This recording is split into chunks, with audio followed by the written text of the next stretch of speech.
Hello everyone, my name is Prashant and I welcome to all mentor academy.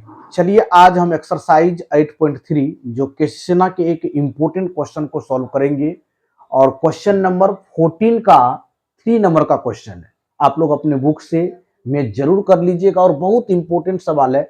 यहाँ से आपको competition में भी इस तरह के कंसेप्ट का यूज करके, इस तरह के फिगर का यूज करके आपको देखने को मिलेगा।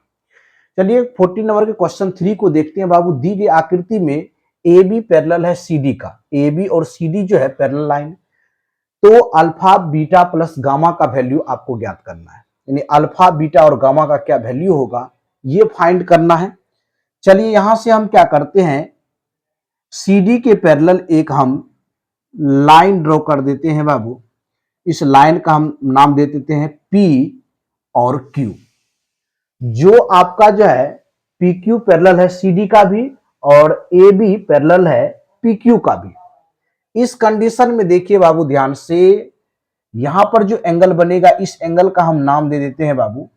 चलिए यहां पर जो एंगल बनेगा इस एंगल का हम नाम दे देते हैं थीटा दे देते हैं, और यहां जो एंगल बनेगा इसका हम फाई वैल्यू दे देते हैं। ध्यान से देखिए, यानी यहां पर जो एंगल बन रहा है इसको हम थीटा माने और यहां पर फाई माने।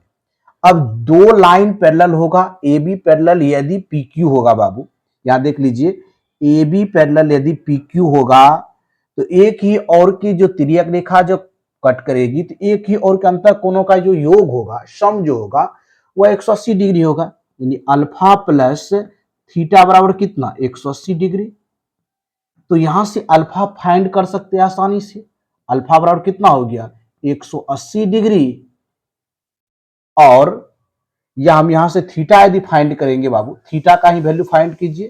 थीटा बराबर कितना हो जाएगा बाबू, 180 डिग्री और माइनस अल्फा हो जाएगा। चलिए एंड यदि हम बात कर देंगे बाबू, यहां से पी क्यू पैरेलल यदि हो जाएगा बाबू सी डी का, सी डी के पैरेलल यदि आपका हो गया बाबू पी क्यू, यहां भी तिर्यक रेखा जो कट करेगी दोनों लाइन को कट करती है, तो एक ही और के अंतर कोणों का जो सम हो जाएगा 180 डिग्री हो जाएगा। तो बीटा प्लस फाई कितना हो जाएगा, चलिए बीटा प्लस फाई बराबर कितना हो जाएगा, 180 डिग्री। तो यहां से फाई का वैल्यू फाइंड कर सकते हैं 180 डिग्री और माइनस बीटा हो जाएगा। चलिए एंड आगे देखिए बाबू, ये गामा जो है, गामा के बारे में देखिए ध्यान से, ये गामा है और बी क्यू और डी, बी क्यू और डी, ये गामा जो एंगल होगा वह बी क्यू और डी के इक्वल होगा। यानी हम बात कर देंगे एंगल बी क्यू और डी के इक्वल कौन हो जाएगा बाबू, गामा। और बी क्यू डी एंगल है कितना बाबू, थीटा प्लस फाई, थीटा और प्लस फाई इक्वल आपका गामा है।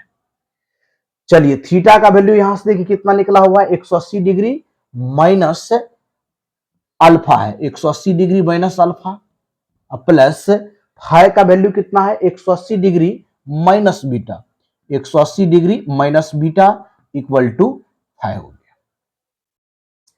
यहां से देखिए angle B B Q D दोनों को यदि सम करेंगे, ये वर्टिकली अपोजिट एंगल हो गया, ये भी वर्टिकली अपोजिट एंगल से, शीर्षाभिमुख कोण से, ये गामा जितना होगा बाबू इस दोनों एंगल के सम के बराबर होगा।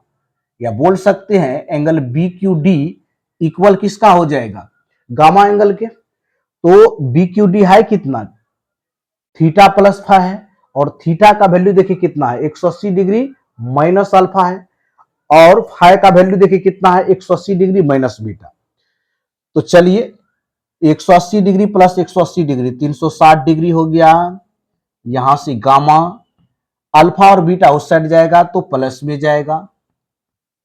अरेंज करके लिखिए बाबू, alpha plus beta plus gamma कितना डिग्री हो गया, 360 डिग्री। यानी यही वैल्यू हमको फाइंड करना था बाबू कि अल्फा बीटा और गामा का वैल्यू कितना होगा। बहुत मोस्ट इंपोर्टेंट सवाल है। इस तरह के सवाल आपको कंपटीशन एग्जाम में भी देखने को मिलेगा। जरूर इस सवाल को शुरू से एंड तक बेहतरीन तरह से देखिए और आप कॉपी कर लीजिए। चलिए बाबू, मिलते हैं नेक्स्ट वीडियो में, न्यू एनर्जी के साथ मिलेंगे। Thank you so much, all the best.